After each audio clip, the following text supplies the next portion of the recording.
So we're live. Okay. Yes, good morning, everyone. Good morning. Welcome to the third in our guest speaker series for SSP 2021 Astrophysics at the New Mexico Tech campus. As always, I'm just here to introduce the observing team who will be introducing the speaker. So I leave it up to them. Today, we are honored to have Dr. Elena Amador-French speak to us about discovering the early history of Mars through robotic exploration.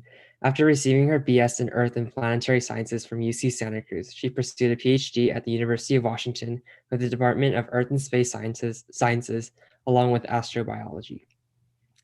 As a postdoc at Caltech from 2017 to 2019, she was involved with the landing site selection for the Perseverance rover.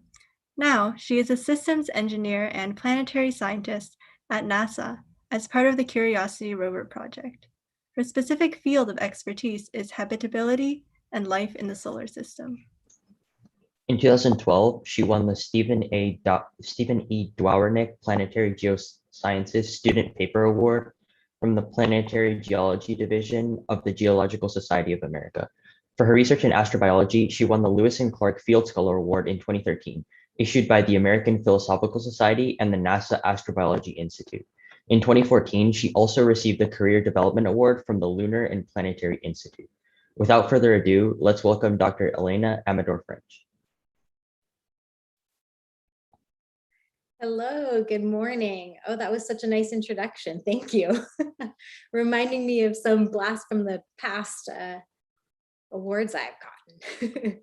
Okay, I'm going to share my screen. Let's see, I practiced this once. Let's see if I can do it again.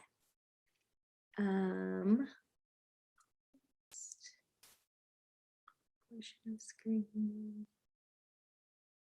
Oh gosh, this looks different than when we practiced, Barbara. Okay, I'll just try sharing my desktop. It's because I'm on a different computer. Apologies for a few second delay here.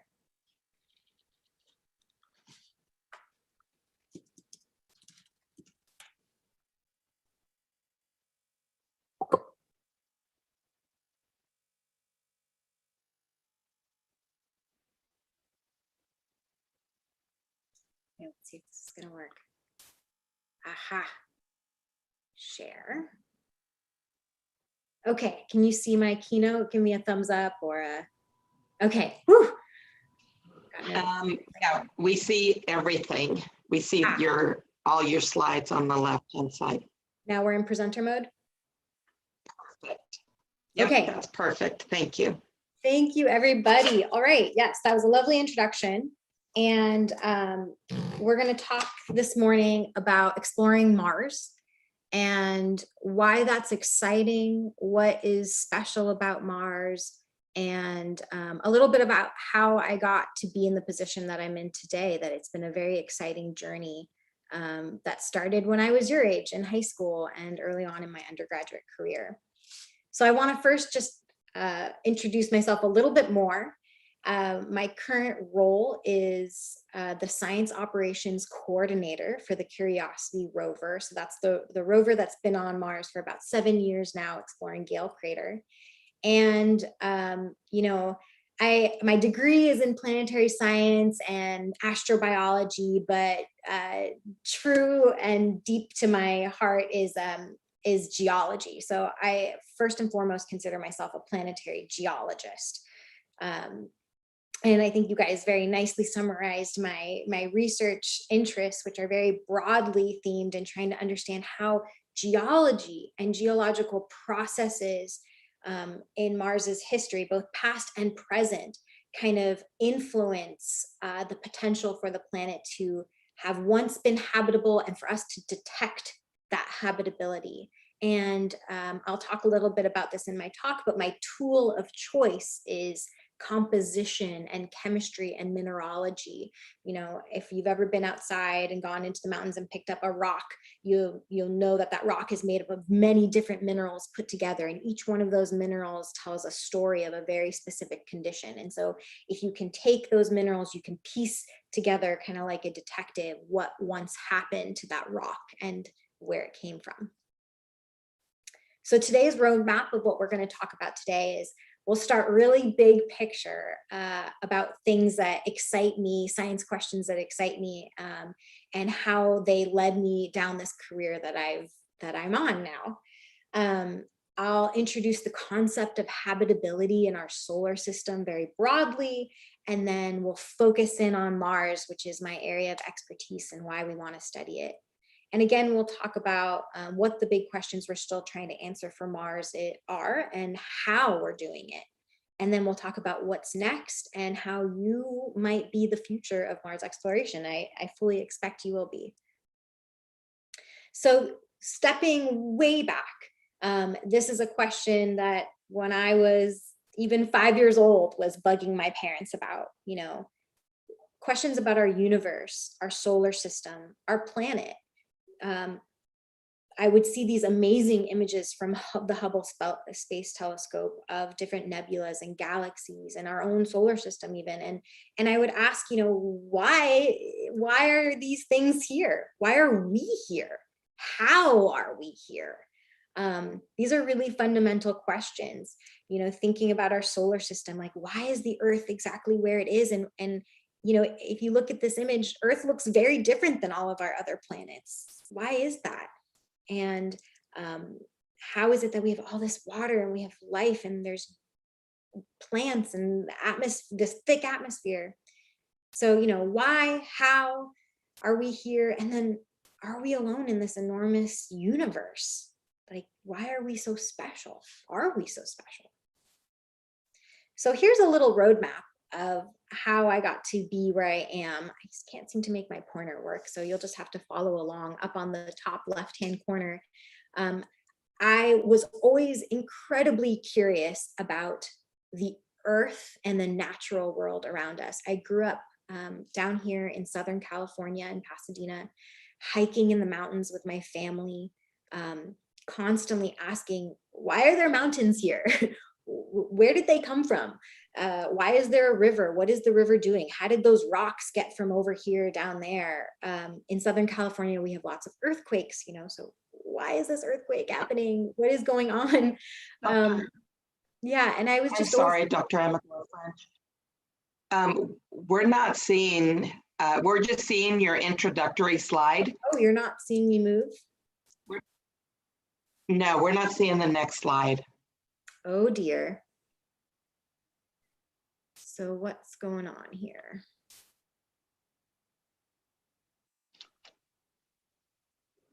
There we go.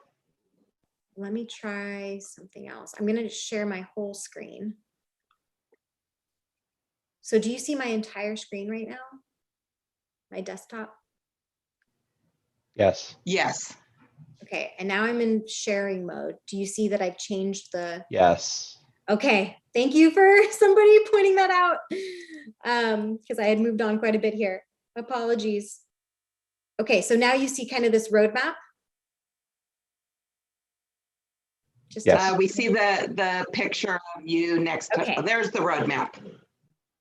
Okay, it seems like perhaps there's also a little bit of a delay. So I will we'll hopefully make it through here. Okay, so starting out again, interested in the natural world around us. This led me to my bachelor's degree at UC Santa Cruz, where I was a banana slug.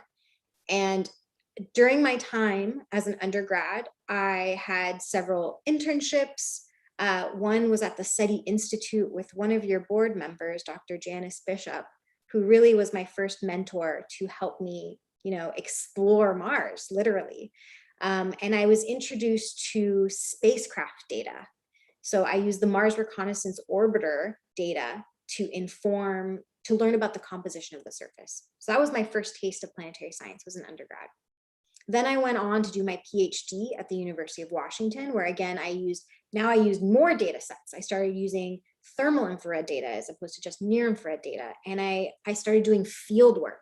So I got to explore all over the world as a graduate student, going to environments on Earth that we think might have been similar to past or present Mars, and studying the rocks there on Earth to help inform what we might see on Mars. From there, and one of my favorite field sites, I have to say, is Iceland. And I've gone many times because Iceland is cold, it's remote, there aren't a lot of people messing with the rocks. There's a lot of fresh volcanic landscapes, just like on Mars. And so we would study the microbes there and the signatures that they would leave behind and how they would affect the rocks. Then I went on to do my postdoc at Caltech. And as you mentioned, one of the projects I worked on at that time was helping, use all the information I learned with my spacecraft data from Mars, from my fieldwork around Earth, to help choose where we were going to send the next rover that just landed here in February, Perseverance. I was part of the team that helped decide, okay, where are we going to send it? Where are we going to send this $3 billion rover to answer our questions? And then from there, taking all these components, so my science background, my experience with spacecraft data, with thinking about rovers, I landed at my job now at JPL as a science operations coordinator on MSL. So that's kind of the journey that I have gone on to get to where I am. Okay, so let's talk now about Mars and habitability. So I've been throwing this word out there a lot, habitable. What does it even mean to be habitable? We can try this. Does anybody want to give me some ideas of what habitability means? What makes something habitable? I'll give you guys a few moments, and if not, I'll just move on if this is too hard with so many folks. I see hands. You might just have to speak. Control here. Isn't water necessary for something to be habitable, at least for life? Yeah, so on Earth, we think about water being an integral part of creating a habitable environment. Yes, absolutely. Can anybody think of anything else that we might need? I think habitable is the environment where there are organisms which exhibit some evolutionary, there is evolution there, basically. Yeah, so you're thinking of the actual definition of life, like what constitutes something being alive. And NASA has a very formal definition that they try to use. And one of them is this organism needs to be, or this object needs to be capable of what we call Darwinian evolution. So it needs to be able to react to the environment and change its DNA, for example, or evolve its DNA to live in its environment. So when we think about habitability, the first place we have to look is Earth, because this is the only place that we know as of now that has life. And so we have to go to all the parts of Earth that we can explore and try to piece together what are all the components that are making life or allowing life to exist here. And life takes many weird forms, right?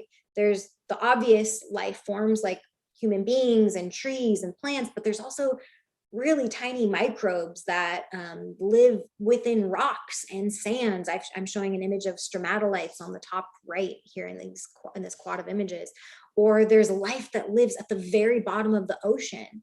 For the longest time, we thought that life required sunlight, that photosynthesis was an important component to life existing. But what we found is that there's even life at the bottom of the ocean where there's absolutely no sunlight.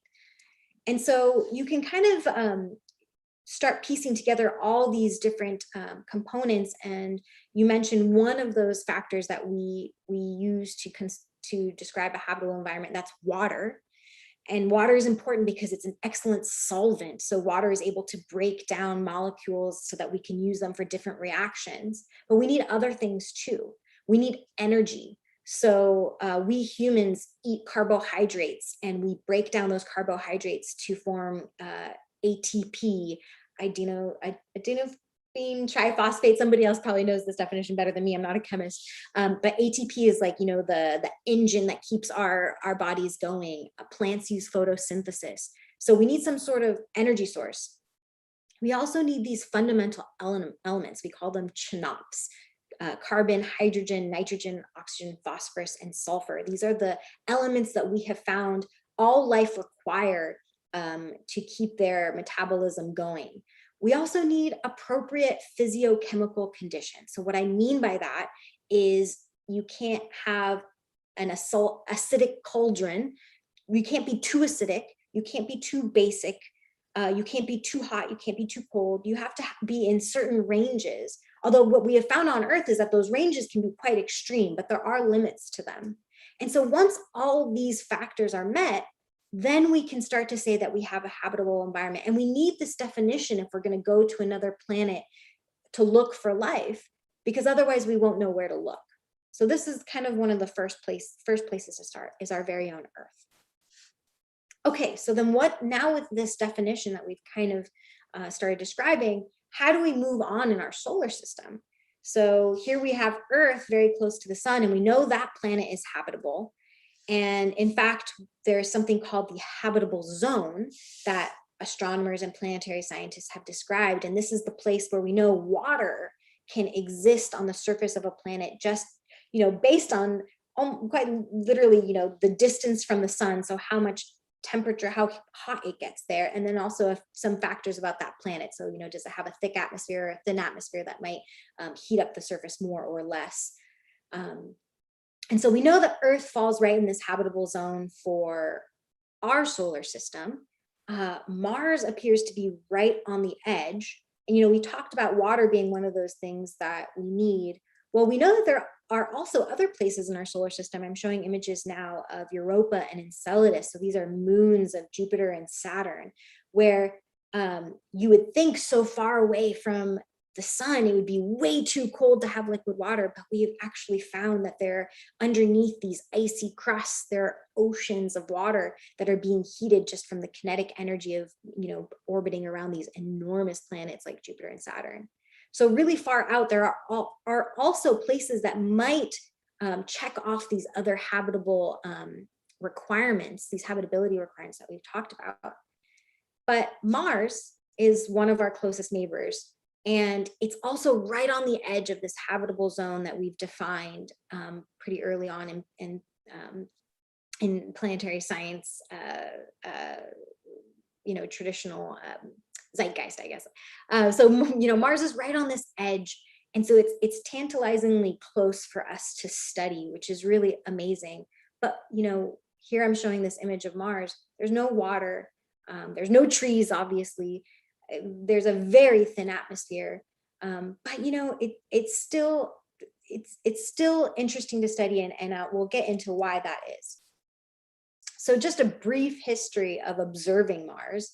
So we've actually, as humans, have been studying Mars for many centuries, actually. So on the left-hand side, I'm showing some of the earliest detailed maps that were made by Giovanni Schiaparelli in the late in 1890 or so, and he would look through his telescope and he would see all these lines that, if we go back to this image of Mars with this high resolution cameras we have now, you might imagine that with only a few pixels from Earth and a poor telescope might start to look like just some straight lines that appear to go from the poles to the equator.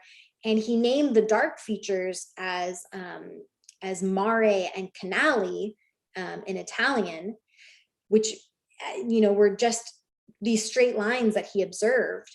However, in the early 1900s, those canales got mistranslated for canals. And this is when science fiction was kind of starting to explode, and people were thinking, oh man, are there these canals potentially on Mars? Like maybe there are Martian life that are building structures that might bring water from the equator, from the poles to the equator, and there might be forests and trees and civilizations, and there were, an explosion of science fiction written on all this.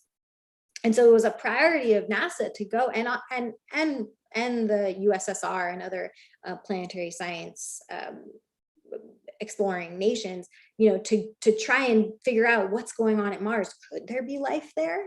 So now here we are and I don't have the date here, but the Mariner missions that were sent from NASA to Mars in the 60s, I believe, were sent to go, finally answer this question, could there be life or Martians on Mars?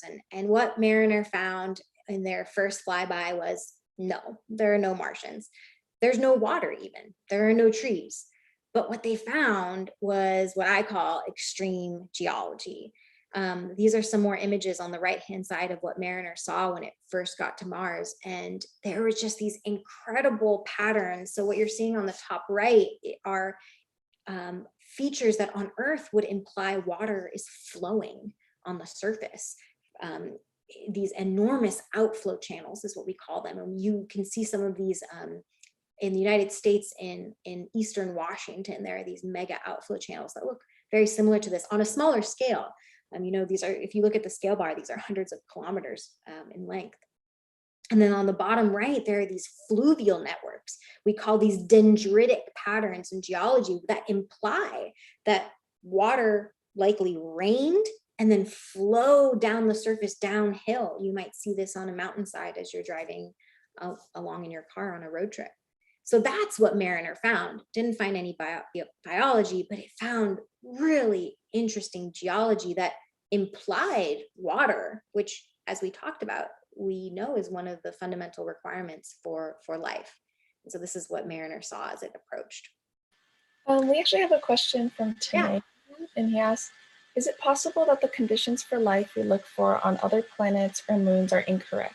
Could there be life on other planets that are based on elements other than carbon, hydrogen, nitrogen, oxygen, phosphorus, and sulfur, or processes that we aren't aware of yet? Yeah, that's a fantastic question. And the answer is maybe, probably. And there is certainly a branch of astrobiology and astrochemistry that is exploring whether or not you can have a silica-based life form rather than a carbon-based life form. And there's a lot of math that goes into trying to figure out, okay, could you create enough energy with, you know, a non-carbon based life to sustain it? And so that's a very interesting path to go down, but it's still an unknown. And so when you start, you kind of have to start with what you know. And so you're right, we have n=1 number of planets that have life on them that we know of. And so we can only start there. But absolutely, we should also be thinking outside the box. And I hope that you will all do this in your careers, thinking about, okay, well, what are we missing? You know, you can be so laser focused on water, energy, you know, all these carbon chinops that maybe we're missing out on something else, but we won't really know how to find it. If we don't know what it is, we won't really know how to find it. So to start, NASA has kind of had the vision of, okay, let's start with what we know. But again, there certainly are other paths you can go down, and it becomes a little bit more philosophical, right? Okay, so NASA, since Mariner, has continued to study one of our nearest neighbors. I think Venus is a little closer than Mars, in great detail. And what makes Mars so tantalizing from an exploration standpoint is it's just very easy, quote unquote, easy to get there compared to the outer solar system or even the inner solar system. There's a launch window approximately every 3 years. We can send a satellite or a rover or a lander to Mars, where Mars and Earth get quite close to each other, and the journey only takes about 6 to 9 months. And so we've had lots of opportunities to keep studying it, and we've gotten very good at it. And that is one of the reasons that NASA keeps going, beyond just the scientific rationale. Okay, so let's talk about that scientific rationale. Why is our government so eager to spend billions of dollars to study this planet?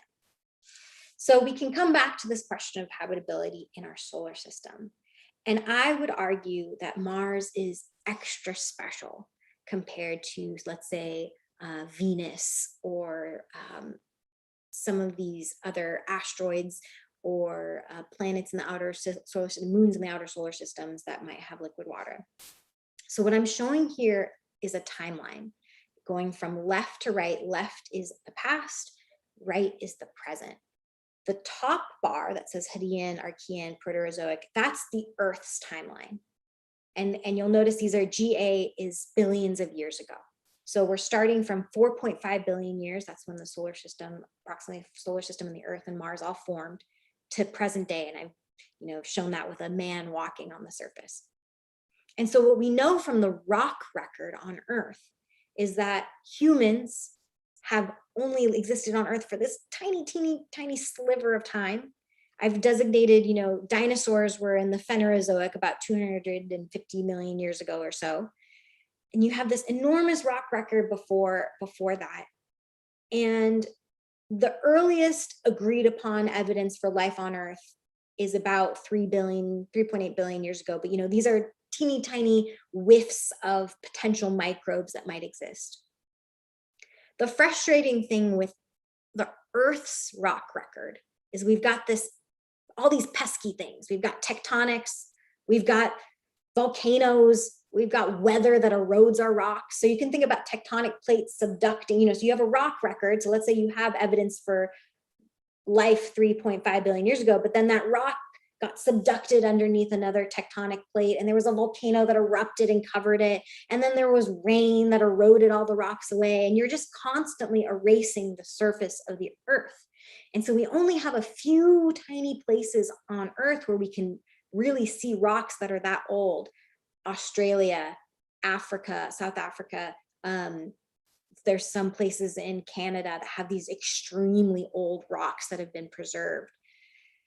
So it's very limited, and our snapshot of the history of the Earth is very sparse, and you've only got these little windows to try and understand what happened. Now, Mars has an incredibly well-preserved rock record. So what I'm showing here for the Mars timeline is we've got 4 epochs: pre-Noachian, so this is very old Mars, Noachian, Hesperian, Amazonian. And the amazing thing is that these really old rocks are preserved. So what I'm showing you here is a colorized map of the surface of Mars. The colors are indicating topography. So where you see warm colors like red, orange, that's really high up. Where you see cool colors like blues and greens and dark blues, that's really low down. So hopefully you can see this, there's topography here. There's a big impact basin on the left. There's some volcanoes on the right. So this is a LiDAR map of the surface of Mars. And one of the incredible things about Mars, a pattern that I hope you're seeing, is that there's these smooth surfaces on the top, and then there are these really speckled, cratered surfaces on the bottom.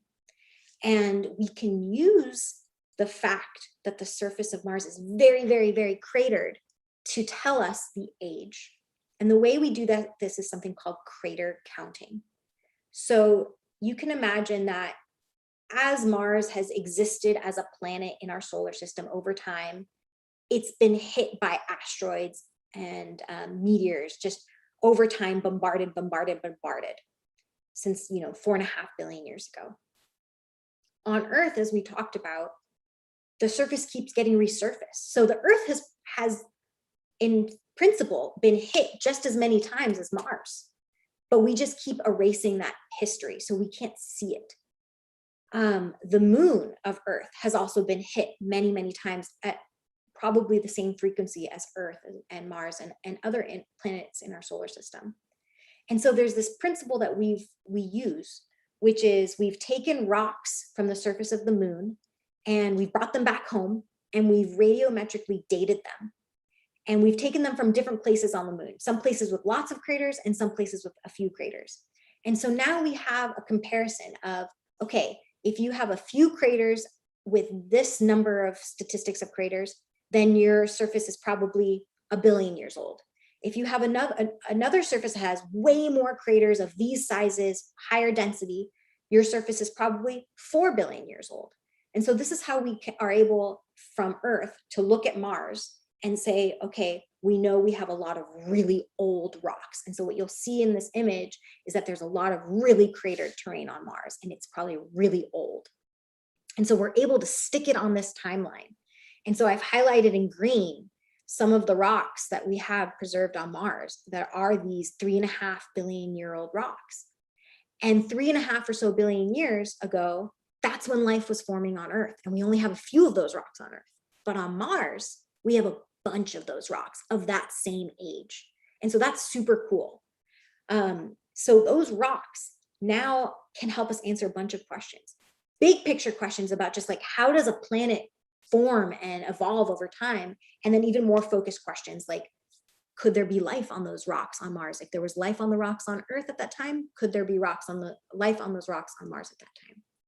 And so we can go and study the geology. You know, I'm showing a picture of a Gale Crater on Mars, and you can see all these layers, and those layers get built over time. And as you dig deep down into those layers, you're basically going back in time. That's how we do it on Earth. And so the geology really captures this history of the capacity for Mars to once have been habitable, as we talk about. So how do we do that? Well, there are two ways. I talked about the Mariner spacecraft. So the first thing you can do is you can send spacecraft that orbit around the planet. And those orbiters that we've been sending since the 60s to present day tell you big picture questions about Mars. They tell you about global processes, global geology. They tell you about the atmosphere, the modern day atmosphere, because you can look at the atmosphere many different times of day over the course of years. And it tells you things about the interior of the planet. So the spacecraft really gives you this wide angle view of a planet. And then the next thing that you do is once you've said, okay, I've looked at the whole planet and now I have found a place that I think is extraordinary. Then you send your rover, then you send your lander to study it in minute detail. You know, think about the Earth. If you were only looking at the Earth from orbit, but you didn't actually land anything and pick up the rocks, you get two different stories. So we start big picture. And you can do so much cool stuff big picture. Just from the visible light, so the light that your eye could see, that your camera picks up, you see extraordinary things on the surface of Mars. You see dune features. So on the top left-hand corner, I'm showing active dunes in the polar regions of Mars, which implies that there's wind blowing. So even though Mars has a super thin atmosphere, there's still enough wind that things are moving around. There are ice caps, frozen ice caps, just like on Earth. But instead of just water, it's so cold there that you even get carbon dioxide frozen. So CO2 ice, dry ice on the caps. We see enormous volcanoes that aren't active anymore, but once were. So on the top right-hand corner, I'm showing Olympus Mons, the largest volcano in our solar system, with calderas, just like you might see in Kilauea in Hawaii, but 50 miles across, enormous. So all these interesting evidence for water, past water, and active geology just from the visible light that you might see with your eye. But you can take it a step further. If you start looking with different wavelengths of light, like infrared light, which is what I have used when I worked with Janice and through my planetary science career, if you start looking at different wavelengths of light, you start seeing new information. And so infrared light can tell us about the chemical composition of the rock. So not only now do you see the rocks, but now you're starting to understand what they're made out of. And each rock, or many rocks and many rock compositions, have very unique signatures. So you can really tease them apart just based on these spectra that you get. So I'm showing an example here on the left. You've got light from the sun. It is emitted from the sun. It bounces down to the surface of Mars. It interacts with that rock. That sunlight interacts, and the infrared light interacts with the rock. And then that light is bounced off of the surface or emitted at even longer wavelengths and enters into your spacecraft's camera that has a special camera that can see infrared light. And then it creates a very unique signature. I'm showing here wavelength versus reflectance for a mineral called serpentine, a rock called serpentinite, and has a very unique signature. So from orbit, you can start teasing apart these different rocks. And I'm showing here on the right, different minerals. Each of them has a different signature that you wouldn't be able to see with your naked eye, but with this technique, you can start telling them apart. And each pixel on the surface then has one of these spectra, and you can start creating maps of Mars of where these different minerals are. So what I'm showing on the right is a false color image. Obviously, there's no purple on the surface of Mars, but I can colorize the infrared light in such a way that I can start to say, oh, each of these different colors tells me that there's a different mineral on the surface of Mars. And that those different, yeah, go ahead. We have a quick question from Umran that says, we haven't received any evidence of intelligent life in the universe, but we should have according to the Fermi paradox. This could be because they are at an evolutionary step, like building near light speed tech that they can't cross, like a great filter? If so, do we all get stuck at one point in evolution?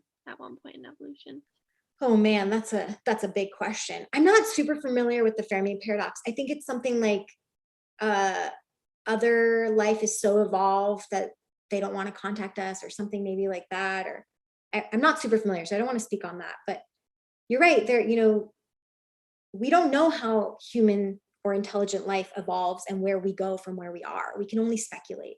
So I don't know. I'm not going to be the one to speculate about intelligent life. I'm more stuck in the microbial life world and trying to think, well, could we expect that other life could start kind of like us? But we can talk about that at the end of my talk if we want to discuss that more. So coming back down to understanding habitable environments on Mars and the mineralogy that we observe, each of those minerals tells us about a different environment. So some minerals form where it's cold and arid and there's not a lot of humidity, and the water has evaporated away and it's left behind salts, for example. Other minerals form where it's wet and warm. Others form where it's acidic and a volcanic environment. Some minerals imply that they were formed underground without contacting an atmosphere. Others are on the surface like a lake. And so each of these minerals that we can start detecting, we can now describe, did they form in a lake? Did they form underground? Were they in a super hot acidic environment where we don't think life could live? And then the final point I want to make is some of these minerals have the ability to preserve life. So you could think about a mineral structure where microbes, fossils, could be preserved over time. And so these are things we want to think about for Mars. And so now we can put these two things together that we talked about. So here we're looking at a map of Mars again. The background, I know it's really pixelated, I apologize, but this is the same really cratered old terrain on the bottom and the smooth terrain on the top. And if you remember, the old cratered terrain the crater terrain is very old, and we can piece it together with age. And now all these dots that you're seeing are where we're seeing the different minerals that imply environment. So now we can start saying, okay, these really old rocks had lakes. These really old rocks formed underground. These really old rocks were formed with a volcano that was probably inhospitable to life. And so we can now start putting these two things together from orbit. This is still big picture. And we can add it to our timeline that we were talking about. So on the top here of this graphic, I have that same timeline that we've been looking at.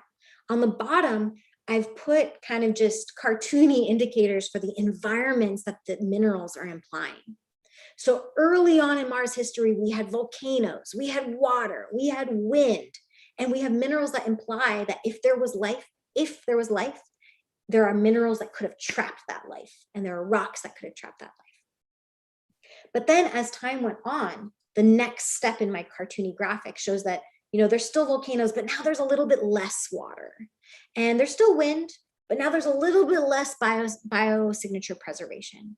And then again, if you step through time, now the volcanoes are starting to be a little less active in time. There's even less water. There's still wind. There's even less biosignature preservation. And then at a certain point, there doesn't seem to be minerals that indicate there was water anymore. The water kind of disappears. But there were still volcanoes, maybe just a little bit of water. And now what I've implied with this wind cartoon to present is that the most active process on Mars is really just aeolian, which is wind action on Mars. And so the key observations that we can make from orbit are that there are surfaces that had there are surfaces on Mars that, let me see if I can close. Can't seem to do that. Okay, I'm covering up my text with your pictures. So there are surfaces where the conditions were just right to preserve life and where life could have existed. And the cool thing is those rocks occur at the same time as my little microbe on the Earth timeline. So at the same time that we know life was forming on Earth, there are rocks that had the right environment to form life on Mars and to preserve that life. The weird thing about Mars is that at a certain point, that habitable time kind of waned. And that's probably because Mars is, half the size of Earth. Its interior heat was dying down, and at a certain point, it wasn't able to sustain it. So if you want to study the possibility of ancient life on Mars, these are the rocks you want to go study. So from a global standpoint, we've now said from the spacecraft, these are the rocks you want to go to. And so what do? You send your rover to go look up close at them. And so this is a picture of the Curiosity rover. From Jay. Yep. Is this process of finding geological features on Mars possible with exoplanets that are incredibly far away? And yes. What specific challenges stand between our current scientific process and the possibility of charting geological history on exoplanets? Yeah, so looking at exoplanets is incredibly difficult, because imagine now, instead of having thousands of pixels representing your planet, you just have one. And so this spectroscopy in the infrared becomes extremely important. And so there are astronomers that are thinking about, okay, if you had to just take all of Earth and summarize it or integrate it or average it into one spectrum, could you tell that there was life on Earth from that one spectrum? It's incredibly difficult, but we think we can do it. You know, there are certain things like oxygen that we think are maybe an indicator for life. There are certain isotopes of other atmospheric compositions that we think are indicators of life. And so this is a highly active branch of astrobiology, exoplanet science, that is doing just that. Okay, so the rovers allow us to zoom in on an environment that we're incredibly interested in. See, it's 9:42, so I'm going to kind of go through these quickly. So now on the surface with the rover, you have this, view just like you were standing on Mars. You can see the rocks up close. You can even see underneath rocks that you wouldn't have been able to see from orbit because they're overhung from, like for example, these two rocks here. You need the rover's arm to be able to see down on it. You have a brush on your arm that can start to see these little tiny details that imply, the history of these rocks over time. We even have weather stations on our rovers to tell us, intricately about the weather patterns, the wind patterns, the pressure changes over time, over days, over months, over years, just like you have on Earth. And we can drill. So on the Curiosity rover, we have a drill, we can collect sample, we can ingest it into the rover, and we can get really detailed mineralogy and chemistry that can tell us about those minerals that we talked about that we could see from orbit. Now you can see them very precisely from one specific location. And so what the Curiosity rover that I work on has been able to show is, so we knew that there was water from orbit, we said that. We knew that there was, probably the right physiochemical conditions. It was probably the right temperature because you had liquid water. But now with these detailed observations, you could say, okay, that water was neutral in pH. It wasn't too cold, it wasn't too warm, it wasn't too acidic or alkaline. There was an energy source because we found different types of iron in different oxidation states that microbes on Earth can utilize to create that ATP that we talk about. We found those chinops, we found the sulfur, the phosphorus, the oxygen, nitrogen, etc. So what Curiosity rover and Gale Crater did has been able to say, yes, Mars was once habitable for sure, because we check all of these boxes. So the next question is, okay, it was habitable, was it inhabited? So just because you have a place where life can exist, does it mean it did exist? And so that's what the current rover, Perseverance, is doing. Its objective is to land in a habitable environment. So it landed in a lake, and I'll get into that in a moment. And then it's going to collect rocks and cache them to bring back to Earth so that we can look for those nuanced evidence for life. So why do we go to Jezero Crater? That's where Perseverance landed. Jezero is an ancient lake. So here on the left, I'm showing an artist's rendition of, it looks like water flowed into it. It's likely that water flowed out. And the thing that makes lakes very exciting is not only do we know that microbes live in lakes on Earth, but those sediments that form in a lake can preserve. So we talked about that preservation potential. So any fossils or microbes that exist in that lake bottom will settle to the bottom of the lake and get trapped in the sediments over time. And it kind of creates a time capsule that we can now go and explore. And so that's why lakes are very exciting. And not only that, but here's that false color image again of the mineralogy. The mineralogy really implies that there was a very special environment in that lake that we think would be habitable. And so we have the Perseverance rover there, and it has, it's essentially a robotic detective. It's going to be searching for these rocks that we think are going to be the best rocks, and they're going to pack them up in a suitcase so that we can go study them, and hopefully you can study them in the next several decades. And so these rovers can do many amazing things. We can drive many, many, many kilometers. We can take many science observations with our cameras. We can drill, and then we can cache our samples for future use. And so what I'm showing on the right is a traverse of what the Perseverance rover will do. The yellow star is where we actually landed, and then the green line is an example of how we will drive around and decide exactly which rocks we will collect to bring back to Earth. And so I'm going to end here with, how do we actually operate a rover on Earth? And this is where my job really comes in. So, every day the rover does its work on Mars, and then it goes to sleep. What I'm showing here is a timeline. It goes to sleep and it sends information to its orbiting spacecraft with all its latest data, its latest drive, and it sends it to an orbiter, and that orbiter sends it back to Earth. And then the rover goes to sleep. And we on Earth wake up in the morning and we get all this new information from our rover. It's not like a joystick. We're not driving the rover in real time. We have to, use, we're limited by the speed of light, essentially. So we wake up here on Earth, we get all of our new information. We get a new image that shows where we drove to. So here I'm showing an example of an image that we might get when we first wake up in the morning. It's one of the coolest parts of my job, is a brand new place on Mars. And the scientists get together and they say, okay, what are we going to do today? Okay, we're going to take a close-up image of that rock. We're going to drill here. We're going to take these atmospheric observations at 10 p.m. at night or at 6 a.m. in the morning. And they make the scientists make their detailed plan of like, what are all the science experiments essentially that we want to do? And then the engineers have to take all that information that the scientists say, this is what we want to do.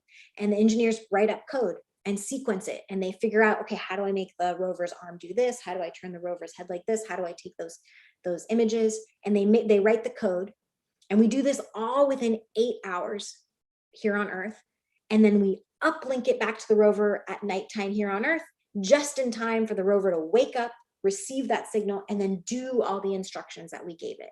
So it's very exciting, and this is what my primary job is now at JPL.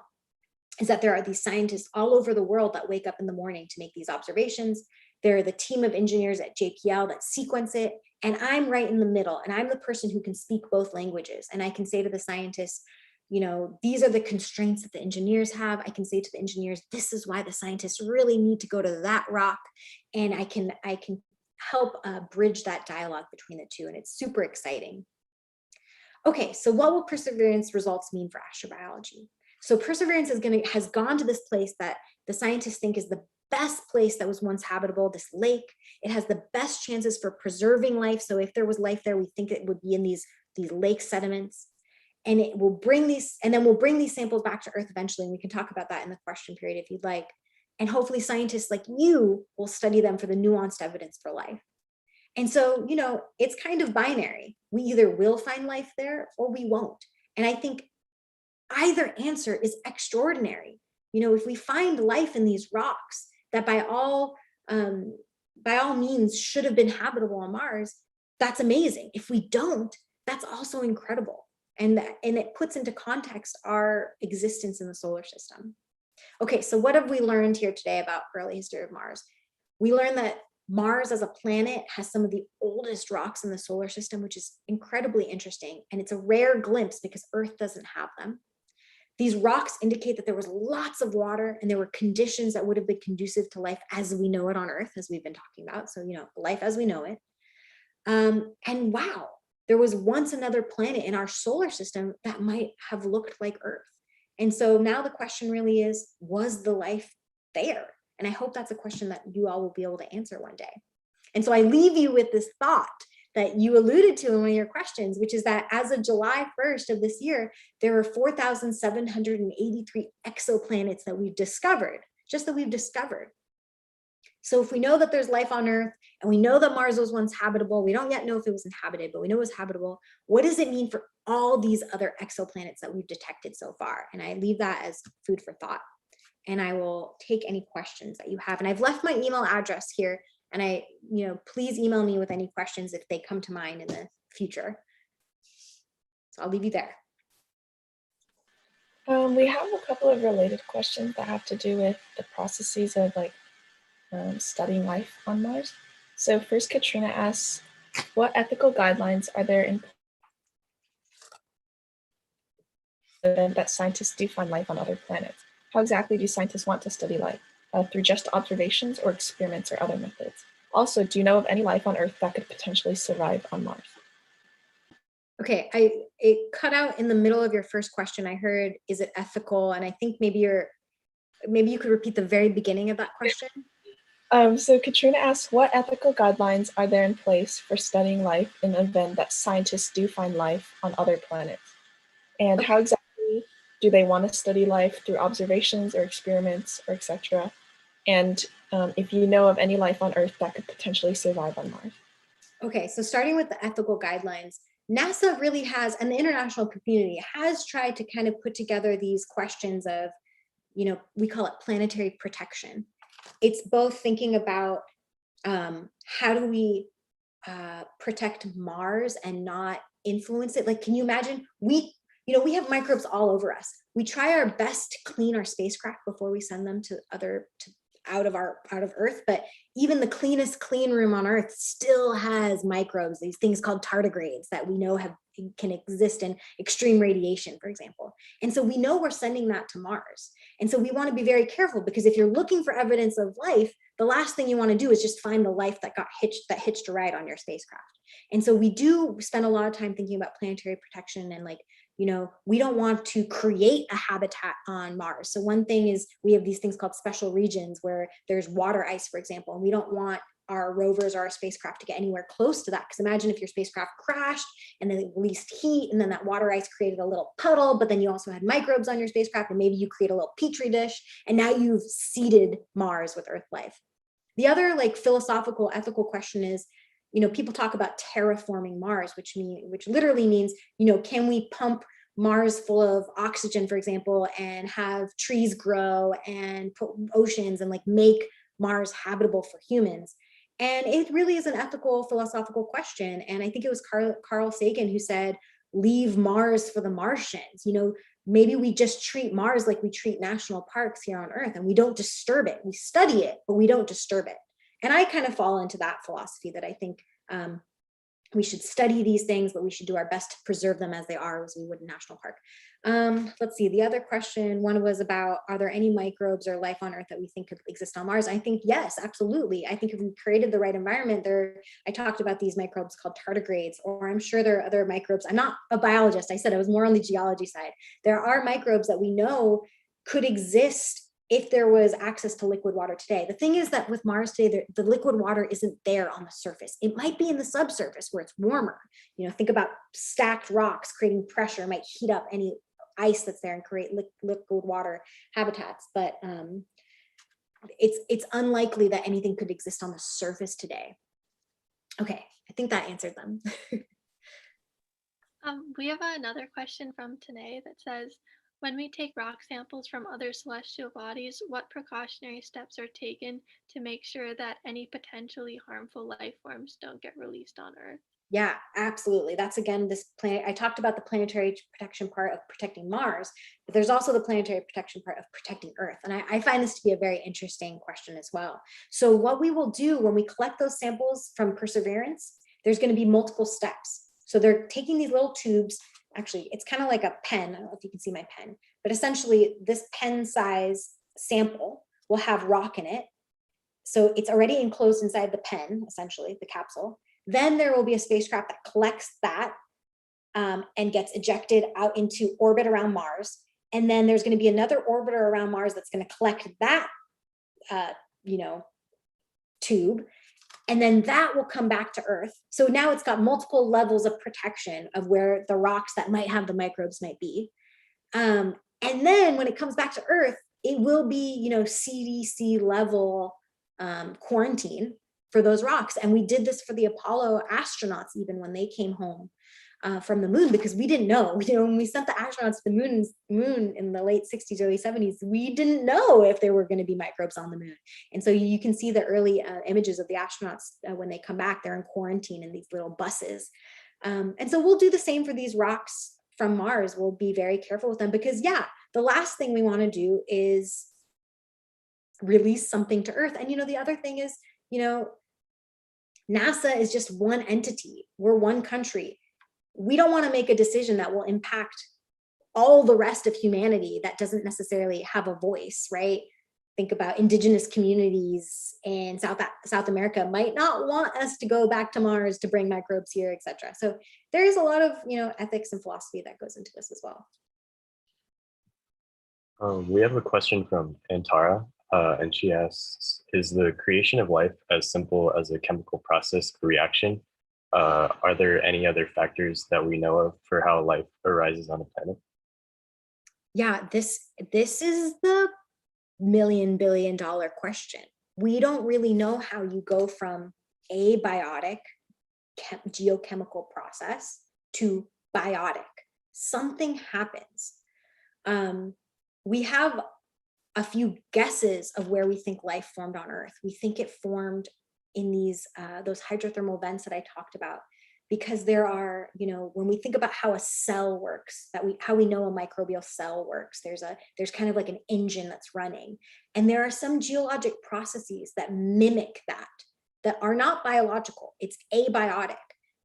Think of a rock with a really tiny cell wall and with a membrane where ions can transfer in and out, that's very biological. And so something happened. There was a step that we think occurred between that abiotic process and the biotic process. But I don't think we've nailed the coffin shut with the answer to that. It's still an open question. And it's very intriguing.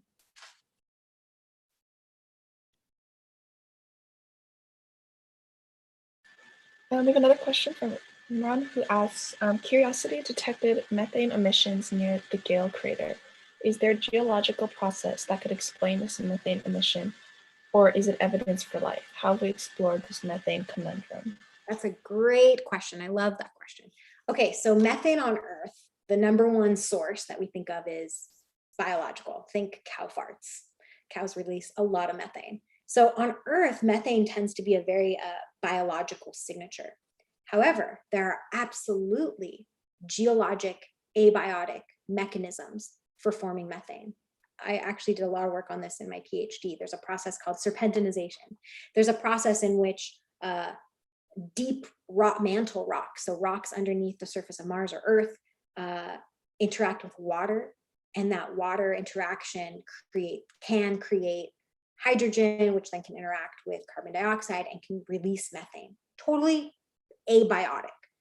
And so, yeah, it was really intriguing. I want to say it was early 2010s or so, we first detected evidence of whiffs of methane on Mars. And everybody got really excited because they're like, oh my gosh, maybe this is evidence of microbial life releasing methane. However, there's been a lot of back and forth in the community about, well, there are these abiotic processes. And so, before you can say something is biological, you have to rule out all the abiotic methods. And so with methane, you can't rule out the abiotic part. One thing that we will be able to do, hopefully, or one thing you could do is look at the isotopic signature in that methane. Life tends to prefer lighter isotopes because they're easier for them to work with than heavier ones. So if you went and you collected all the methane on Mars and you noticed it was fractionated, as in all the isotopes tended to cluster towards lower, perhaps that is an indication that life was part of that process. So yeah, Curiosity has detected methane. The interesting thing is that they've noticed it come and go with, nighttime there tends to be more, daytime there tends to be less. So it's very linked to like the diurnal cycle, and it's also linked to where we are, atmospheric versus surface atmosphere. So I think most scientists agree that you can explain it geologically without needing to invoke life. We have another question from Juan that says, if life exists on Mars, would creatures on Mars resemble creatures on Earth? Well, we know that there's certainly no little green Martians or dinosaurs or plants even on Mars. So we know that evolutionarily speaking, if life ever existed on Mars, it didn't continue down the same path, or it stopped compared to Earth. Like we kind of talked about earlier, we only know how to look for what we know. So if all the conditions are the same on Mars as they were on Earth, and those conditions we think were such that Earth life could form, then the most logical scenario is that similar looking life, microbial life, might have also evolved on Mars, and that's what we should look for. But, you know, one thing we haven't talked about is that maybe life never actually formed on Earth. Maybe it was brought here. There's a theory called panspermia, which is that life evolved somewhere else in our solar system or universe and was transported here on a meteor, for example, and then seeded Earth. So, you know, it really depends on how life formed on Earth, and we still don't really understand that question either. And we have a question from Tine. He asks, what specific techniques and materials do engineers use to develop a spacecraft that not only accomplishes a mission, but survives the forces of launch and the extreme weather of Mars? And then he also asks, what's the most creative, interesting structure you've seen on a rover? The most interesting creative structure I've seen on a rover? Yeah. Okay, so thinking about the engineering, yeah, these spacecraft have to be incredibly robust against, you know, they have to sit on a rocket. That rocket has to be launched out of the Earth's atmosphere. So it's gonna vibrate violently. And so your mechanism can't have any rattling parts that might bounce around and break. So we do a lot of shake tests on Earth before we send it up. Like literally there's a table that we put in our labs and we shake the table and we shake our instruments to make sure they can survive that frequency, that high shaking frequency. It needs to be able to survive extreme temperatures. So normally the spacecraft itself is protected, like the rover itself is protected in a heat shield and such. So it's not gonna get super hot, but it's probably gonna get super cold. You know, think about the void of space, you know, it's nearly 0 Kelvin, you know, very, very, very cold. Then it needs to be able to survive entry into the Martian atmosphere, which isn't as thick as Earth, so it's not going to shake as much, but it's still going to be pretty violent. And then once it's on the surface, you know, again, the Martian's atmosphere is so thin that you have a lot of solar radiation that normally we are protected from here on Earth by our atmosphere protects us.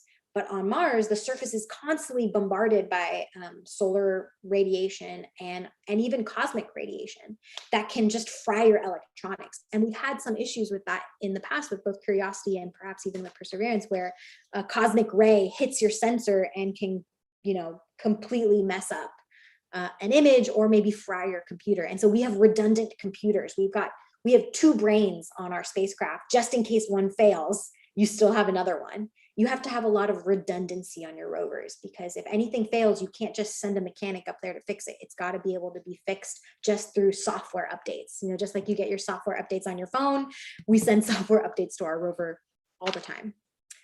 What's the coolest thing I have encountered on our rover? I mean, it's just an incredible piece of machinery, and I'm just constantly amazed at how well, like I said, we can't go there to maintain it. We have to just inspect every piece of information. You know, we're constantly doing health checks of the rover. Okay, how's this arm moving? How's that arm moving? How's the data flowing? We're constantly clearing out the cache of the memory to make sure we don't, you know, slow down the memory by having too much stuff. I mean, it's pretty amazing.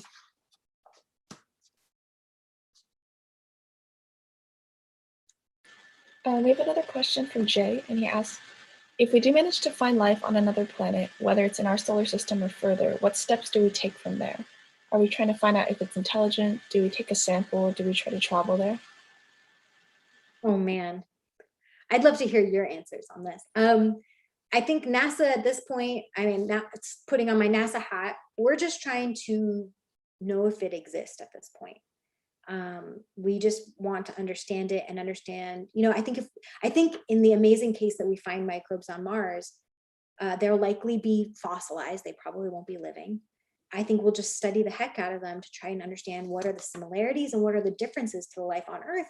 And then that can help us understand how we've evolved and how Martian life evolved and maybe where we branched out. Do we ever meet, you know, if you think of the tree of life, we didn't touch on this, but, you know, we do DNA sequencing of all organisms on Earth, and you can create this tree of life. And that's how you can say that, at some point we were all microbes. At some point we all connected down at the base of this tree of life. Well, does Martian life live on that tree, or is it its own tree? Those are going to be fantastic questions to answer. I think for exobiology, like thinking of SETI, which is actually listening for intelligent life, is one of their branches. That's an incredibly philosophical question of, do we respond? I don't know. I don't know the answer to that. I think that's something for your generation to figure out. We have another question from Aaron that says, what would you be most excited to discover about Mars?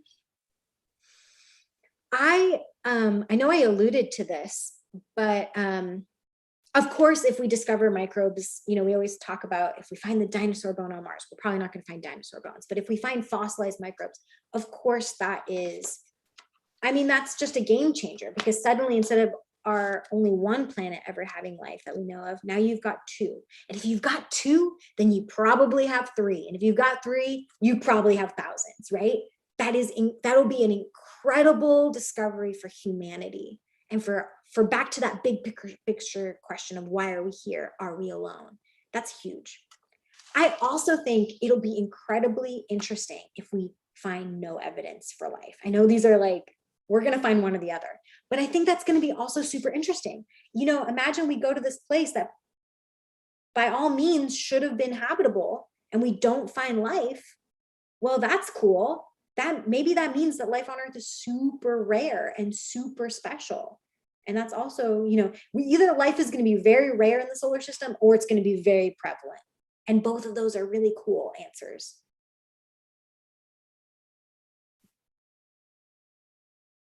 We have a question from Tanvi and Tanae, and they ask, how long does it take to design and build a rover? And what does the build life cycle look like? Oh gosh, I want to say that the Perseverance rover has been in the works for at least a decade. I'm trying to remember, or longer. It takes a really long time. The nice thing about Perseverance and Curiosity is that they're nearly identical rovers. So in some ways, we have what we call heritage. So when NASA went to Congress and said, hey, Congress, we want to send another rover to Mars. We want to send Perseverance.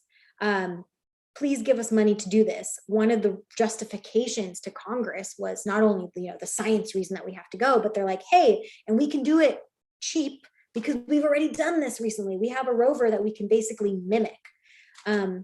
And so that really helps in the sense that we've already designed one and we know that it works.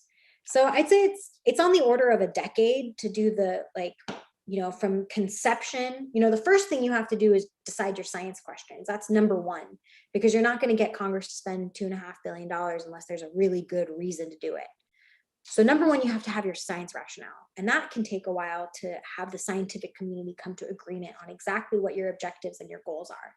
Then you have to have the engineers come in and design your spacecraft. And like I said, there was heritage already, but that process can take a decade, because not only do you have to build it, but then you have to think about how you're going to operate it. What's the infrastructure? I talked about these orbiters on Mars that are relay. So they're the ones that we send our data to. There's also satellites on Earth that listen. And so we have partnerships with Spain and Australia. So there's all this infrastructure that you have to make sure all these pieces are in line. And then you have to have the staff to do it. So, it can take a long time. And then it goes really fast. We get to Mars and it's 7 minutes between entering the atmosphere and landing on the surface. And then we hit the ground running with surface operations.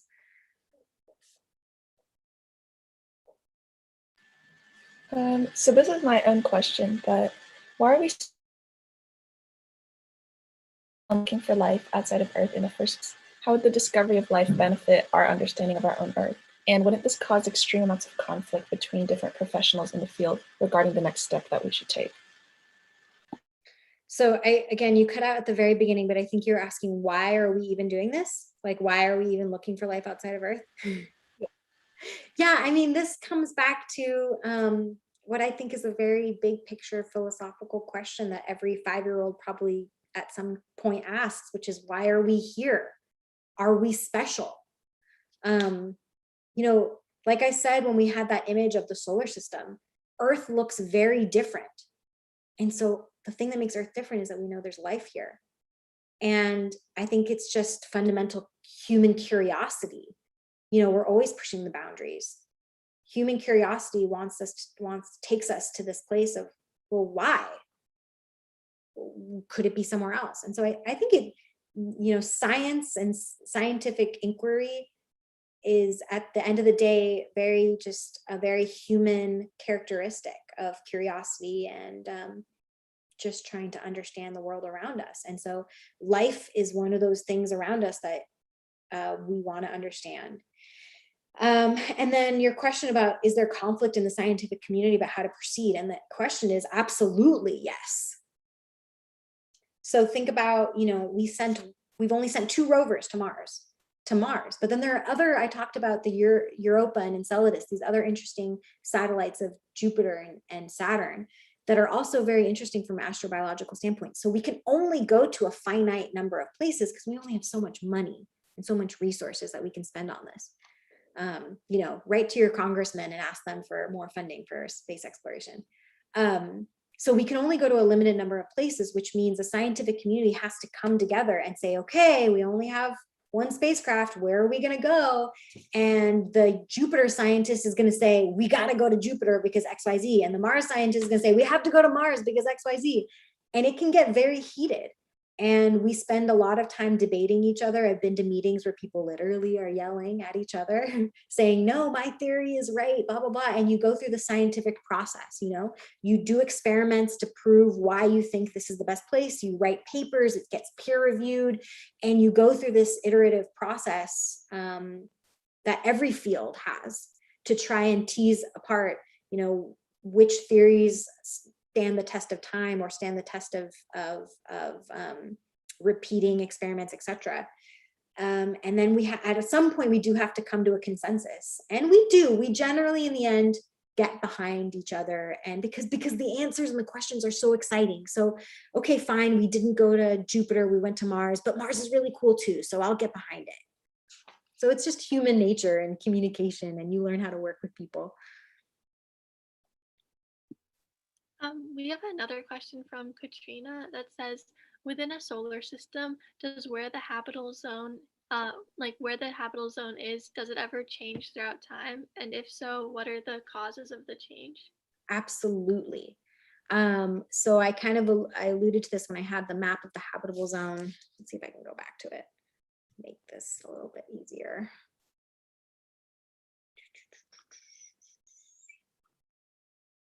So here we have what I'm calling the habitable zone for our solar system.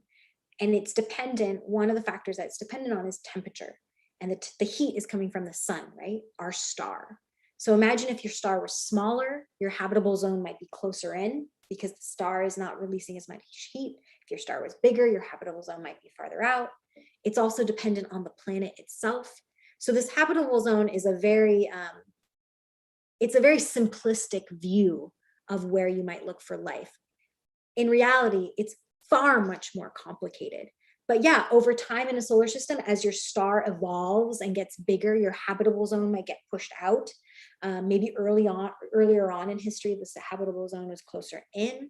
And then how the planet, how its atmosphere has evolved over time might also influence that. So you could think of a planet that has a really thick atmosphere, might have, even if it's in the same place versus a planet that has a thin atmosphere, that atmosphere insulates the surface and heats up the surface in different ways. And so liquid water may or may not be stable. So yeah, it's constantly evolving, but it kind of comes back to our idea of you have to start somewhere. And so this is a place to start. We just have a quick question that asks, be honest, how far are we from Star Trek being a reality? Oh my gosh, I don't have the answer to that. I don't know. I don't know. I hope that in your lifetime we see humans go to Mars. Like, I really truly think that hopefully before I die, we send humans to Mars.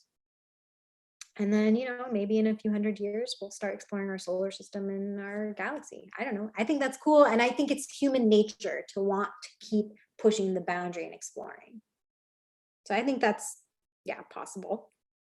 I hope it is.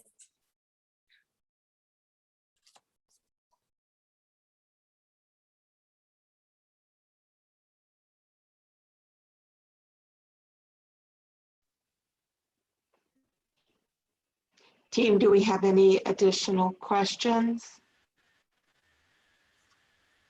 Yeah, we have another question from Chinmay who asks, if signs of microbial life are not found in the samples found by Perseverance, does NASA have plans on attempting a similar endeavor in another potentially inhabited location on Mars? Is there a maximum number of explorations until we throw up our hands? Well, so I think this question is very good and it's nuanced. So I think that in the future, do folks know about the Ingenuity helicopter that we sent with the Perseverance rover? Hopefully folks have seen those really cool videos. So I think the next stage of Mars exploration is going to be with these drones, with these helicopters. So right now we've had rovers. First we had landers. We just had things that landed, they couldn't move, and they studied just what was around them. Then we figured out how to send robots that could drive. Now we're figuring out how to send robots that can fly. So I think that, so if we don't find life in Perseverance's samples, that will be a huge bummer. But again, it answers a question. There are other places on Mars that were probably habitable. So maybe we start sending these cheaper helicopters now that we've shown that they work. This was a technology demonstration. So now that we've shown that we can send helicopters, maybe we send more of those. And on those helicopters, we can put more intricate instruments that can help pick samples. And so maybe we start doing that, and that'll be cheaper. And if it's cheaper, then we can do it more. But I will say, there's a mission to Europa planned. There's a Europa lander that's planned. I think there are several Venus missions that are coming up. I think NASA has other objectives, right? And there are other missions that I think are going to take the spotlight in the coming years as well.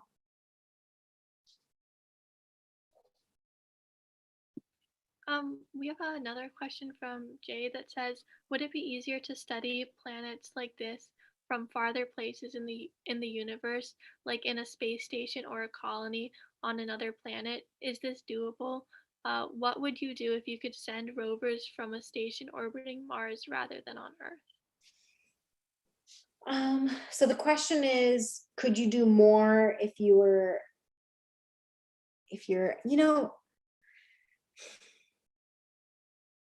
I don't know if you could do that much more if you're just orbiting in a like an ISS type situation around Mars. Like the spacecraft that we have are pretty amazing with pretty amazing cameras, and they're way cheaper than sending humans, and they're way safer than sending humans.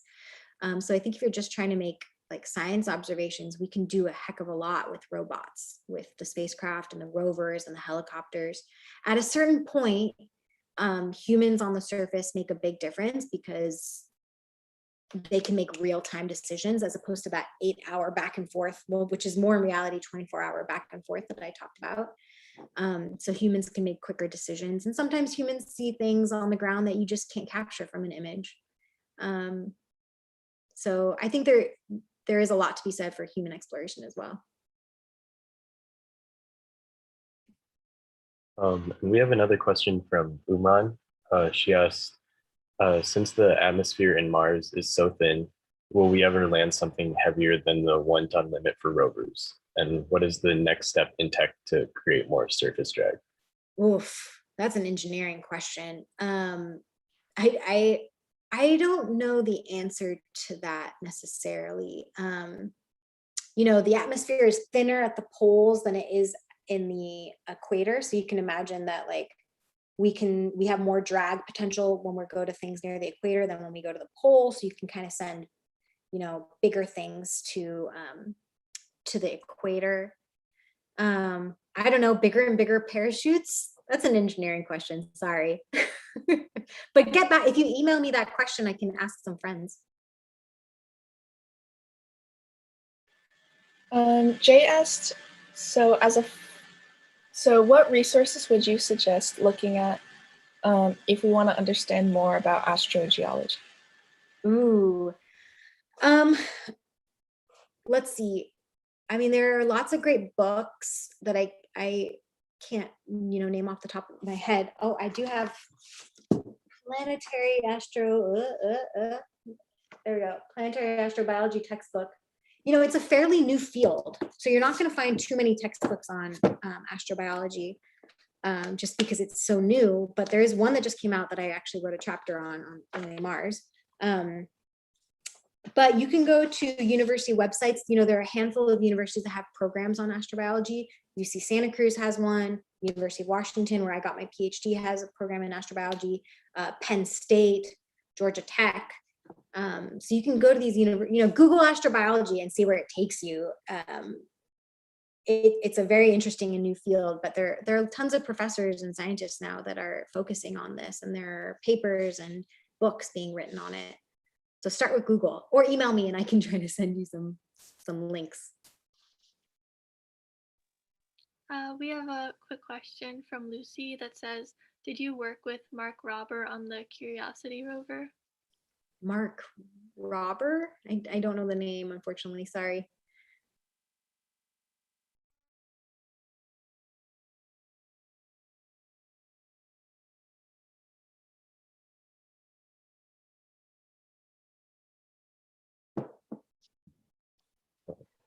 I think we've got some time.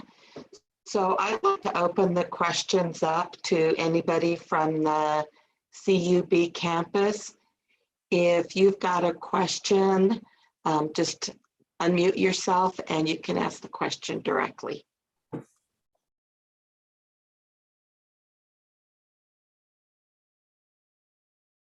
see a hand. Go ahead and unmute yourself.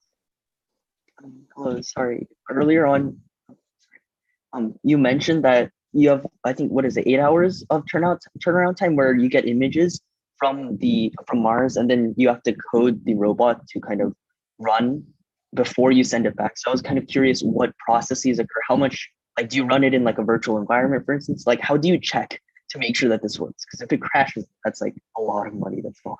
Yeah, here, let me share that. It's so cool how they do it. Let me share that screen again.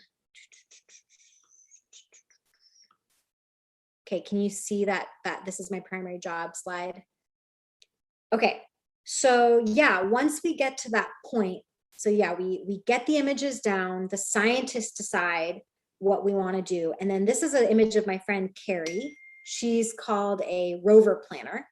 So she is an engineer. I think her background is in computer engineering. And they simulate exactly what they're going to do. They write the code, and then they have very high-powered models that model exactly where the arm is going to go. You know, they wear these 3D glasses so they can see the terrain and they can make sure your arm's not going to hit the surface. We have what we call a test bed rover. So we have a rover on Earth at JPL that looks just like the rover that's on Mars. And if we're going to do something really tricky that we're not sure of, we practice it on the rover on Earth first. But that's less, that takes more time than the 8 hours we have. So that's only if we're going to do something really special for the first time, we'll test stuff on the test bed. But for that real time, 8-hour timeline, we really rely on the expertise of our rover planners that have gone through many, many levels of certification, and we trust our models. And yeah, you only have one chance. If you drive off the cliff, that's the end of your mission.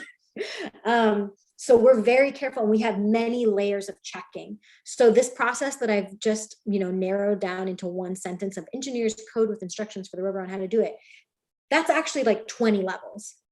We sit in a meeting where we go through each line of code. Maybe not each line, but we go through each level or file of code, and we talk through, okay, what's the arm going to do? How is it going to turn? And we think through, and sometimes, I'll ask the question like, hey, did you check to see that there's not a rock that might be over here that you might hit? Did you check to make sure, one of the things that we found with Curiosity is that our wheels have gotten completely torn up from all the rocks, because we've driven over these rocks and it just has destroyed our wheels. And so we're very careful now where we drive. And so one of the things that we do is we double, triple check, okay, are there any pointy rocks in our route that we don't want to run over? So yeah, there's many layers to really feel confident. And sometimes we make mistakes. Obviously, we've never made a fatal mistake, thankfully. But sometimes we end up in a different place and we realize, oh man, we got to go back through our process because we missed something here. And it's very serious. We take it very seriously. I see. Ivan, you have a question? Yes, I do. Actually, I have two. I'll ask them separately if you allow. So first one is that I know on Mars day lasts a bit longer, like 25 hours, so it's counted as the sol. So how do you work in such a time? Like, do you sometimes have to work all over like the night, and then it changes? Yeah. Yeah, so I'll talk about that first. The Martian day is 40 minutes longer. So you can imagine, can you see my mouse when I move it around? Yes? Okay. So you can imagine the rover goes to sleep because it's 8 p.m. on Mars. And let's just, for simplicity's sake, say it's 8 a.m. on Earth. So the rover goes to sleep at 8 p.m. We wake up at 8 a.m. and we do all of our work. Now the next day, the rover goes to sleep at 8:40 p.m. And so, 40 minutes, no, sorry, it's 8 p.m. on Mars still, but now it's 8:40 a.m. on Earth. And then, over time, that 8:40, it's still 8 p.m. on Mars, but now it's 12 p.m. on Earth. And so your 8-hour day now, instead of starting at 8, starts at 12. And then maybe it starts at 5 p.m. And then maybe it starts at midnight. So yeah, the Earth day relative to the Mars day keeps getting pushed. And so when Perseverance first landed on Mars, because every single minute was so critical, they lived on what's called Mars time. And so, yeah, they would have to wake up at 5 a.m. and do their work. And it was really hard. And it's so hard that and especially during quarantine, because imagine you're doing this work from home, from your house with your kids that are awake at whatever time. And so it's really hard. And so it's so hard that we only do it for about 2 to 3 months. And then we say, okay, this is way too much. And we just always wake up on Earth at 8 a.m. and work. And what that means though, is that the Mars day and the Earth day get out of sync. And so what we end up doing is we have to have a catch-up day. I wish I had a figure for this, and maybe this is something I have to put on my to-do list to try and visualize this, because it's hard to explain. But yeah, so because we get so out of sync eventually, we have to take a day on Mars where we just have to play catch up and we don't do anything on Mars that day. And then we get back in sync again. And so that's how Curiosity works now. Is we've been on Mars for 8 years now. We just live on Earth time because that's way easier. And we just do those catch-up days every once in a while. What was the second question? Yeah, and the second question is, I'm an international citizen, so I'm not from the United States. So I was wondering if it's possible for people who don't have the American citizenship to work on such missions? Absolutely. Yeah, we have international collaborators all over the world. In fact, some of our instruments on Curiosity come from our colleagues in France. We have this instrument called SuperCam. It's this laser that maybe you've seen that ablates a rock and induces the ions, and then you have a spectrometer that looks at them. We have Russian colleagues that have provided a radiation detector. We have Canadian colleagues. We have Swedish colleagues. We have people from all over the world that are on the science team. So they're from their independent universities in, France or Russia or wherever. And then they work as part of our science team. We also have plenty of international, staff members at JPL who come and end up working at JPL as engineers and scientists. So yeah, absolutely. Come join us. I see a hand up there. Yeah, Tanay, you have another question? Yes, so this is more of a sort of systems question. So when rockets, for example, or rovers are landing with rockets, how do engineers ensure that they're touching down at more or less zero velocity with very high levels of precision? Yeah, absolutely. So again, I'm not an aerospace or mechanical engineer, so I'm going to just give you a very kind of high level answer to that question. I imagine that there are sensors. So as the retro rockets, so with Curiosity and Perseverance, they're so big that first you had retro rockets that were lowering it to the ground. And then at a certain point, you had to stop and just hover in air. And then we lowered the rovers down on a tether. And as soon as that rover touched down, there were pyros that cut that tether. And then this descent stage we call went and crashed somewhere else. And so there are sensors on both the rockets that are sending, radio frequency radar, or maybe it's LiDAR. I don't actually know the light source, the energy source that they're using, but there's some sort of sensor, right? That's kind of like how your car has those backup sensors. That's a very simplistic version. I'm sure it's much more accurate, obviously, that is watching to see where the ground is. And then once it detects the ground at a certain distance, it cuts the cords or it releases it.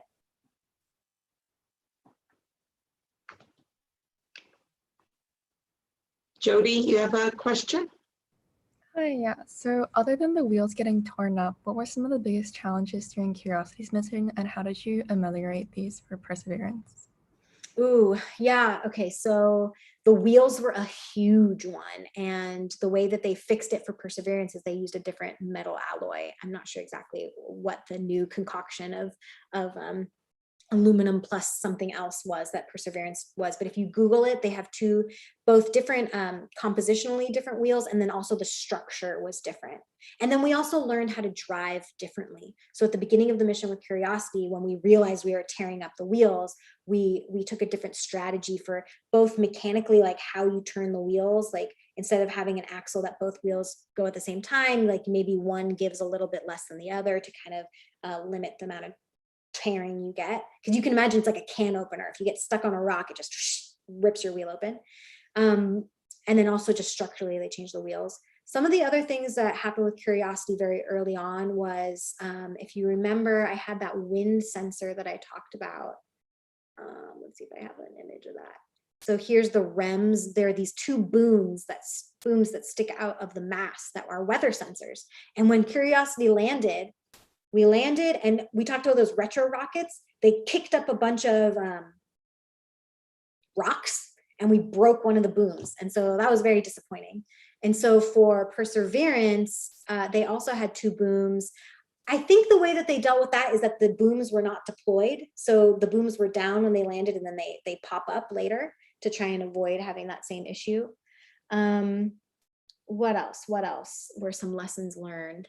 I mean, there's just tons. They're constant. We're still learning lessons, both, how to use the rover properly and also how to work. Working in big teams is hard. And I'm sure you know that from working with other students in your classes and in your programs, that you really have to learn how to work in teams and communicate and be kind to each other and listen to each other and accept advice and expertise. And I think that's a huge lesson learned, is how to work with people internationally and, locally.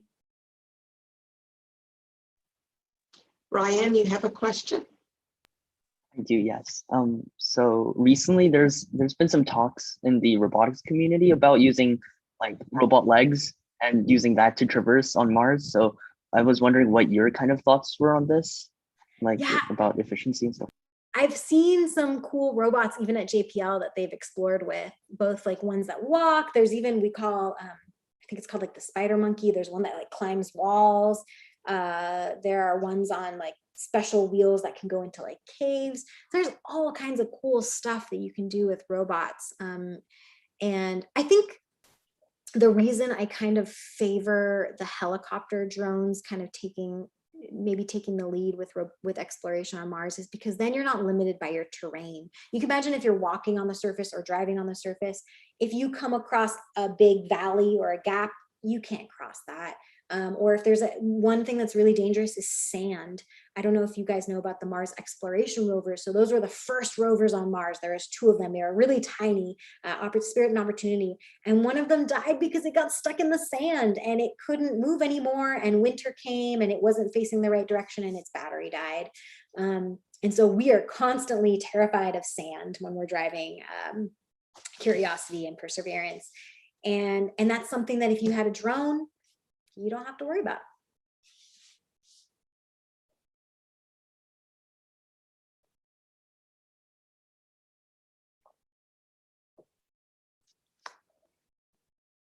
I see a hand up. Yeah, Aaron, you have a question? Yeah, thank you so much for speaking to us today. I have a question related to what you said earlier about us being kind of prohibited from going to certain areas because we don't want to seed Mars with any Earth life. And it reminded me of something I read about a year ago, so correct me if I'm misremembering anything, but it sounded like the stance in the paper, at least, was that it may be the case that the only traces of life that we may be able to detect are in those currently prohibited zones. So I wondered what your stance was on us potentially being able to go into those zones in the future, or if it's more important to just keep that preservation, or if it's worth it to risk it and try to maybe extend the allowed zones to search in those more habitable potentially places. Yeah. Okay, so those zones, that's a great question. Those zones we call them the special regions, which is such a weird name for them. But really, and maybe this was the paper you read, or maybe I'm just not as up to date on the modern literature, I guess. But really what I think those zones have are the highest potential for finding what we call extant life. So living microbes on Mars. Like these, you're right. Like if we wanted to find things living on Mars today, that's probably where we want to go, because that's probably where you are at that interface where you might have liquid water. What we're doing with Perseverance and these ancient rocks that I'm talking about are looking for past life. They're probably not alive anymore. So yeah, I think if you wanted to go look for extant life, which I think some people do want to go do, that's probably where you want to go. And that I'm thinking like polar regions with ice, Google Mars slope streaks. There's these really interesting features that imply that maybe there's liquid water flowing on the surface today in certain places. So yeah, maybe you would want to open that up for exploration. I don't know. I haven't thought about this very deeply, so I don't know my stance on it. It's like part of me really wants to go explore them because they're super cool. And then, like I said, I also kind of have this like, I don't want to mess Mars up. I think the chances of seeding life on Mars are probably pretty low, given how inhabitable it is today globally. So I think the chances are pretty low. So I think I would advocate for going to explore them. A drone is a really great way to go explore them because you could just fly over them and not touch them. Yeah, but that's a great question.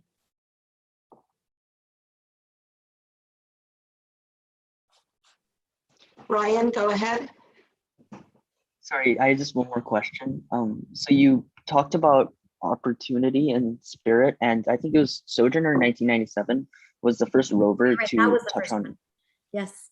So I was wondering what your thought, how like long you expect it would take for us to get from like the drones we have now to something that's more developed and powerful that we could maybe replace or of comparable capabilities to Perseverance. Yeah, so you're saying, in 1997 we had Sojourner, and then 2021 we have Perseverance. When can we make that same jump with helicopters, like Ingenuity to the next thing? I think that can happen very, in the next 5 years. There are teams, I have friends that are already working at JPL on the next version of Ingenuity that's way bigger, more high powered, has more instruments. And, if they had the money, we could send it, next year. So a lot of this just comes down to funding from our government or private industry. I don't know. It comes down to money because we're super smart, right? Like humanity is super smart. We can figure out anything. You got to have the resources to do it though. But I think we're like, in the next 5 years, you'll probably see a better drone on Mars or elsewhere. We're sending them to Titan. We're sending Dragonfly to Titan, which is a rotorcraft as well.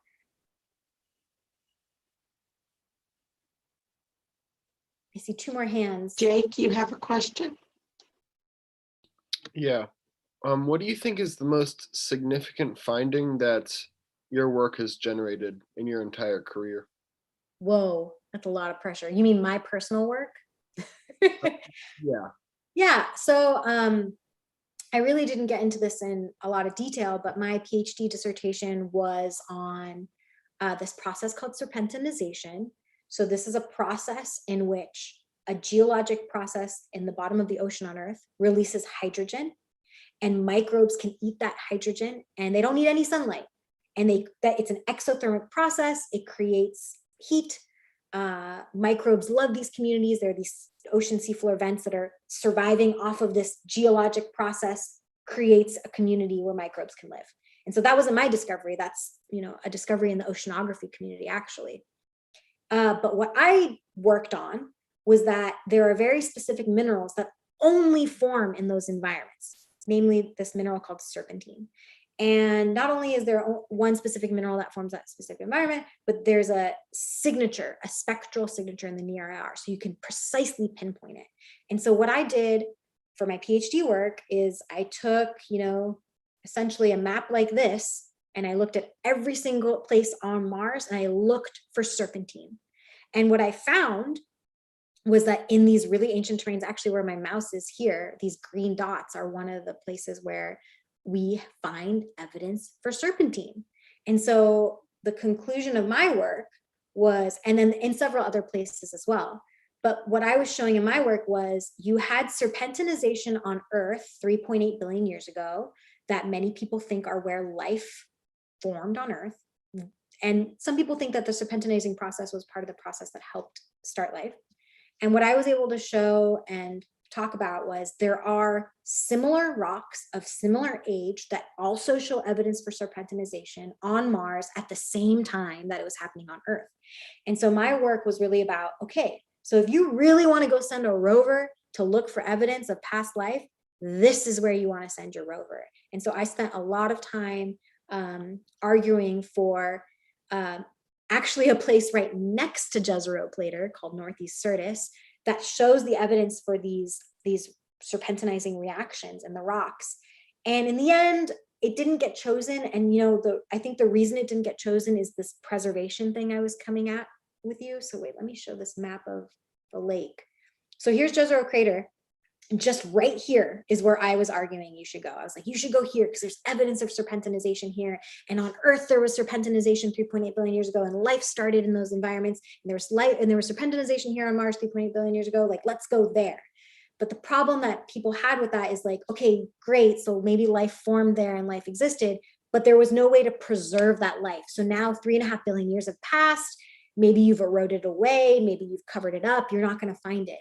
But if you go to the lake, all these rivers flow into this lake and bring rocks from those places and settle them to the bottom of the lake floor. And that was really the reason why we ended up in Jezero Crater. It was the preservation. I think the cool thing about my work, and when I say my work, it's always collaborative, right? I had colleagues, I had PIs, I had advisors. So I hate to say like my work did X because it didn't. I work in groups, but what our work really helped show, and I think it will be interesting for Perseverance, is like you're gonna get rock samples from up there, from Northeast Syrtis, that have settled down into that lake. And so maybe you will find the evidence for those rocks that I was arguing for in my, during my postdoc. So I think that was my biggest scientific contribution. A lot of my work also that I didn't touch on at all has been, here's this map again of all this data. Big data. I mean, this is going to be huge for your generation too. We have so much data.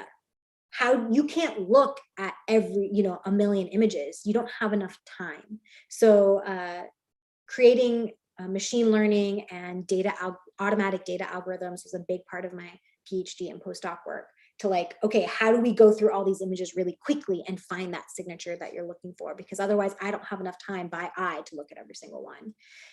So that was a contribution I made. And then I consider myself a people person. So I think my role as a science operations coordinator is just, I love it so much because I get to talk to people every day. I get to be like facilitating these discussions. And I love that. I love working with my colleagues. They're amazing people. We have probably time for 2 more questions. So I know that, and I hope I'm saying your name correctly, Alshitha will be next, and then we have one final question from NMT. Yeah, you said it pretty correctly. It's Akshita. So I kind of have a weird question. I was looking into, or I recently read an article about MOXIE and how they were extracting oxygen from the atmosphere of Mars. And I know that on like the moon, you're extracting oxygen from like the soil itself. So could it be possible to like do that same process on Mars with like the soil samples, or like the bits that, or the information, I guess, that we find from Perseverance? Yeah, I don't know if I'm just not familiar with what you're implying with the moon samples, taking moon sediments and creating oxygen from them. It's like from the moon regolith. I don't know how to pronounce these words, but Regolith, is this samples that we brought back from the moon and we're doing this in the lab? You're saying that we're extracting oxygen? that's, I mean, I didn't understand the paper completely, but that's what yeah, it was, that's kind of what I understood of it. It was that like we're taking from the regolith, you're like separating it in a sense, and we're extracting the oxygen. And this could potentially be, or I think it currently is, the leading, I guess, oxygen platform for a lunar base, if that makes sense. Yeah, it makes sense. I'm surprised that that's, maybe what it is for the lunar regolith is that we think there are hydrated minerals. So minerals in the lunar regolith that have H2O. And so that O from the oxygen might be what they're trying to pull out. And yeah, I now this is coming back to me a little bit. So MOXIE, as you say, though, is taking carbon dioxide from the Martian atmosphere. And really this is like a, what do we call it? In situ resource utilization experiment, ISRU, and it's in preparation for when we someday send humans to Mars. So there were 3 objectives to the Perseverance, like main objectives and goals for the Perseverance mission, the mission itself, like for NASA's standpoint. One was to study fundamental geologic processes on Mars. Check, we can do that in these really old rocks. 2 was to bring back samples that we think have the highest potential for having life. Check, we're working on that. And 3 is to prepare for the eventual human exploration of Mars with astronauts. And so that's what MOXIE is kind of doing. It's like, okay, if we're going to send humans to Mars and we're going to create a base, they're going to need oxygen, and we can't just bring all the oxygen with us. That's just too much. So MOXIE is it's another one of these technology demonstration instruments. Like, let's show that we could create our own resource oxygen. So that's pretty cool. Okay, thank you.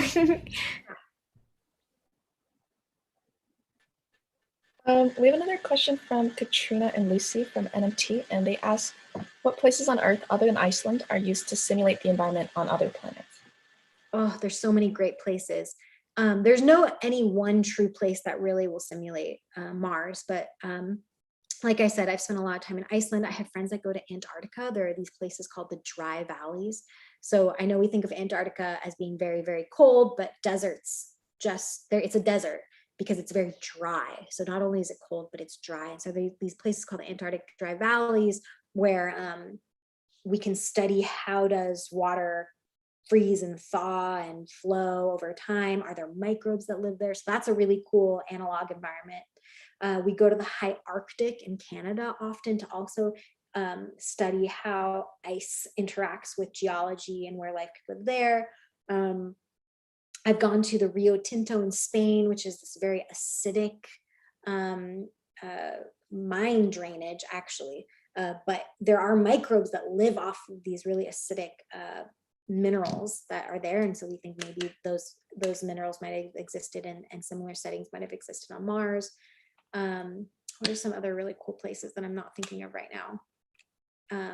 Basically what you have to do as an Earth geologist trying to look for Mars analogs is like you go to lots of different places. Oh, the Atacama Desert in Chile is another place, really high altitude, lots of radiation, really dry. You try to go to all these places that have components. Like I said, you're never going to find one place that has it all, but maybe you're just studying how arid environments deal with life. Maybe you're just studying the radiation environment. Maybe you're just studying the volcanic environment. And so you kind of have to piece all these things together. It's really cool. I love geology. I highly recommend it as a field of study because you get to travel all over the world. It's great. All right, well, I hate to say it, but I think our time has come to an end. I so appreciate you, Dr. Amador-French, for coming to spend your morning with our SSP participants. And if we could just all unmute for a sec and thank our guest speaker for her time. Thank you. Thank you so much. Thank you so much. Thank you. Thank It's been fantastic. Thank you so much. Questions?